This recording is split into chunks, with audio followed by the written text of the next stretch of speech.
Uttaranchal University, Dehradun, NAC A+ accredited university. Delhi liquor scam కేసులో MLC కవిత bail పిటిషన్పై విచారణ రేపటికి వాయిదా పడింది. కవిత తరపున విక్రమ్ చౌదరి వాదనలు వినిపించారు. కవిత అరెస్టులో దర్యాప్తు సంస్థలు చట్టాన్ని ఉల్లంఘించాయని ఆమె ఆరోపించారు. సిబిఐ తరపున కూడా రేపు వాదనలు వినిపించే అవకాశం ఉంది. ఇప్పటికే కౌంటర్ అఫిడవిట్లను ఈడీ, సిబిఐ దాఖలు చేసింది. రేపు మధ్యాహ్నం 12 గంటలకు విచారణ వాయిదా పడింది.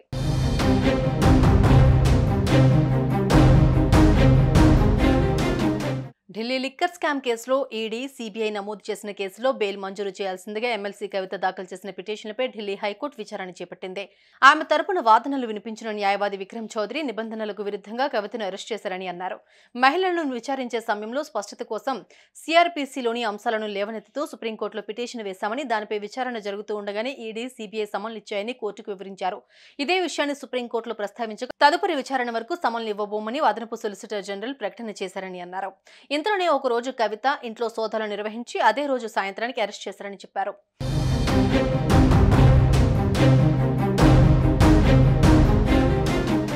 ఇదిలా ఉండగా కవిత తరపు న్యాయవాది విక్రమ్ చౌదరిని జస్టిస్ స్వర్ణకాంత శర్మ ప్రశంసించారు. ఫలితం ఎలా ఉన్నా వాదనలు చాలా బాగా వినిపిస్తున్నారని జడ్జి మెచ్చుకున్నారు. కవిత తరపు న్యాయవాది విక్రమ్ చౌదరి పలు కీలక విషయాలను కోర్టు దృష్టికి తీసుకెళ్లారు. కవితపై కఠిన చర్యలు తీసుకోబోమంటూ సుప్రీంకోర్టులో ఈడీ అండర్టేకింగ్ ఇచ్చిందని, కవిత వేసిన రిట్ పిటిషన్ సుప్రీంకోర్టులో పెండింగ్ లో ఉన్న కారణంగా విచారణ ముందుకు సాగడం లేదని ఈడీ సుప్రీంకోర్టుకు లేఖ రాసిందని తెలిపారు. తామిచ్చిన అండర్టేకింగ్ తదుపరి వాయిదా వరకే అని చెప్పారు.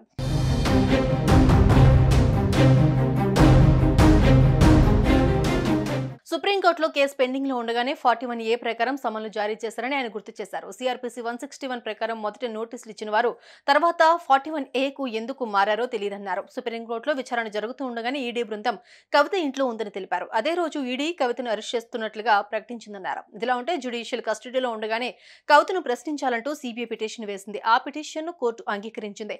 కానీ కవితకు మాత్రం ఎలాంటి సమాచారం లేదని తెలిపారు. సిఆర్పిసి నిబంధనల ప్రకారం సిబిఐ ప్రశ్నించాలంటే కవిత వాదన కూడా పరిగణలోకి తీసుకోవాల్సి ఉంటుందని స్పష్టం చేశారు.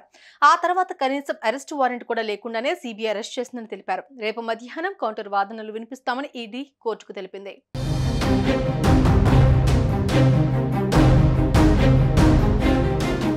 సుమన్ టీవీలో మీ పర్సనల్ అండ్ బిజినెస్ ప్రమోషన్స్ కోసం కింది నెంబర్కి కాంటాక్ట్ చేయండి.